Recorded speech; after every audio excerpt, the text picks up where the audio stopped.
परंपरा, गुरु शिष्य परंपरा जो है वो बहुत महत्वपूर्ण होती है। भारतीय शिक्षा परंपरा में गुरु छात्र को पढ़ाता था और छात्र अपने से छोटे छात्र को पढ़ाता था।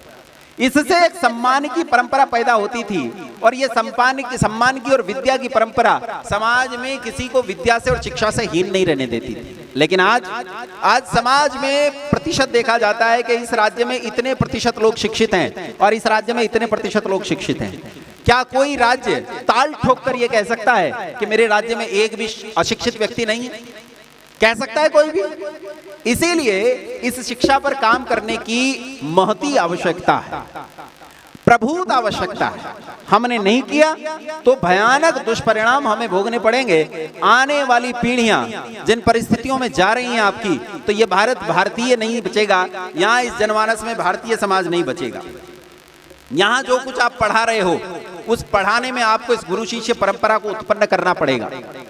और अगर नहीं करोगे तो क्या परिणाम होता है जानते हो?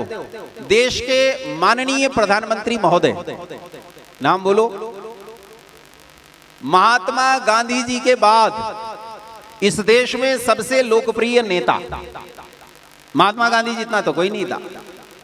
आप तो जानते ही हैं, मैं तो उनका बड़ा सम्मान करता हूं। मेरा वर्ग तो जानता ही है कि मैं उनका बड़ा सम्मान करता हूं। तो आदरणीय गांधी जी जो हैं, आदरणीय गांधी जी के बाद नरेंद्र मोदी जी जितना लोकप्रिय नेता पिछले 76 साल में इस देश में दूसरा पैदा नहीं हुआ। अच्छा, मुझे दुख होता है इस बात को सुनकर जब वो मंच से खड़े होकर कहते हैं कि ये देश 5000 साल पुराना है। मैं इतने नैराश्य में डूब जाता हूं इस बात को सुनकर कि देश 5000 साल पुराना, मुझे भारी दुख होता है। मैं जब नन्हा बच्चा था, पढ़ता था स्कूल में, तो एसएसटी में पढ़ाया जाता था कि मोहनजोदड़ो हड़प्पा सभ्यता 3-3,500 साल पुरानी। मैं बड़ा हुआ तो ये कहने लगे नहीं, मोहनजोदड़ो हड़प्पा सभ्यता लगभग 4-4,500 साल पुरानी। कुछ और पुरातत्वविदों की खोज हुई तो ये कहने लगे मोहनजोदड़ो हड़प्पा सभ्यता जो है वो 6000 साल पुरानी है।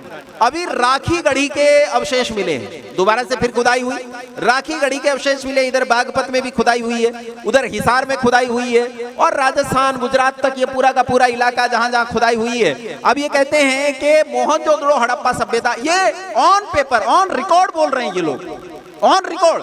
देश का पुरातत्व विभाग बोल रहा है, इतिहास विभाग बोल रहा है, कह रहे हैं मोहनजोदड़ो हड़प्पा सभ्यता 8,500 साल पुरानी है।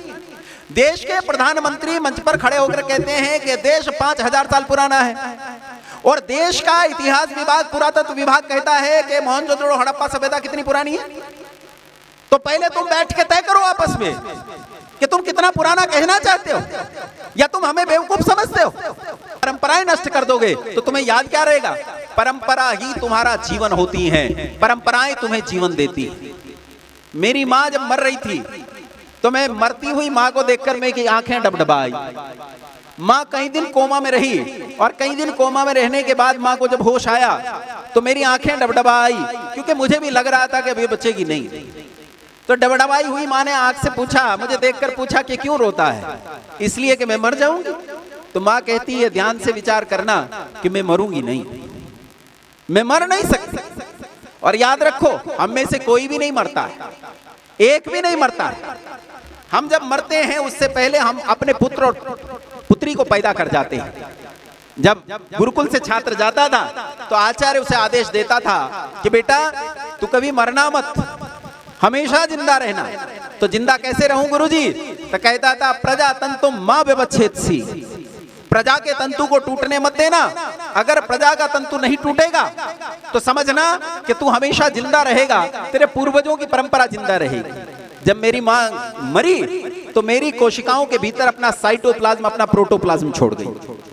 जब मेरी माँ मरी तो मेरे भीतर अपना जेनेटिक मटेरियल छोड़ गई, और ये जेनेटिक मटेरियल मेरी माँ का नहीं है, ये उसकी माँ का है, और ये उसकी माँ का भी नहीं है, ये उसकी माँ का है, और ये उसकी माँ का है, और ये उसकी माँ का है। और सृष्टि के आदि काल में जो पहली माँ पैदा हुई थी उससे लेकर आज तक चलती आई ये परंपरा, ये साइटोप्लाज्म प्रोटोप्लाज्म वहां से चलता है। परंपरा कितनी महत्वपूर्ण होती है हम इसे समझ नहीं पाते हैं बंधुओं। परंपराएं बहुत महत्वपूर्ण होती है। हम यज्ञ करते चले आए सृष्टि के आदिकाल से लेकर आज तक। और हमारे घरों में पंडित जी जब यज्ञ कराने आते हैं तो वहां एक संकल्प पाठ पढ़वाते हैं। पंडित जी कहते हैं, शायद पंडित जी उसे न भी जानते हो, लेकिन तब भी उस परंपरा का निर्वहन करते हैं। और वो कहते हैं, ओम तत्सत श्री ब्रह्मणो द्वितीय प्रहरार्धे वैवस्वते मनवंतरे अष्टाविंशति तमे कलियुगे कलि प्रथम चरणे एको वृंदः षण्णवति कोटयो अष्टौ लक्षाणि त्रिपंचाशत् सहस्राणि चतुर्विंशत्याधिक शत संवत्सरे अमुक अयने अमुक ऋतौ अमुक मासे अमुक पक्षे अमुक दिवसे अमुक स्थाने अयन देव यज्ञ क्रियते। कहता है, मैं अपने पुरखों की परंपराओं में 1,96,68,53,124 साल और उससे आगे ये ऋतु, ये महीना, ये पक्ष, ये दिन, प्रातः काल या सायंकाल यहां बैठकर यज्ञ करता हूं और आज के दिन की संख्या को पिछली परंपरा में जोड़ता हूं। इसीलिए हमें पता है कि हमें यज्ञ करते हुए 2 अरब साल हो गए। कितने साल? देखो पीछे तक आवाज आनी चाहिए, मुझे आवाज दो। कितने साल हो गए यज्ञ करते हुए? कितने साल? देश कितना पुराना है? 2 अरब साल पुराना देश। जो ये कहे कि ये देश 5,000 साल पुराना है तो वो ठीक नहीं बोल रहा है, गलत बोल रहा है। और ये गलत बोलना इस बात का द्योतक है, इस बात का सूचक है कि हमें जो शिक्षा दी गई है वो शिक्षा ठीक शिक्षा, अगर गुरु शिष्य परंपरा से शिक्षा मिली होती तब ऐसी गलती कभी भी न होती। ये देश 2 अरब साल पुराना था, 2 अरब साल पुराना है और आगे जितनी जितनी संख्या बढ़ती जाएगी उतना उतना पुराना होता जाएगा। ये परंपरा है, परंपराएं बहुत महत्वपूर्ण हैं, अपनी परंपराओं को कभी छोड़ना नहीं।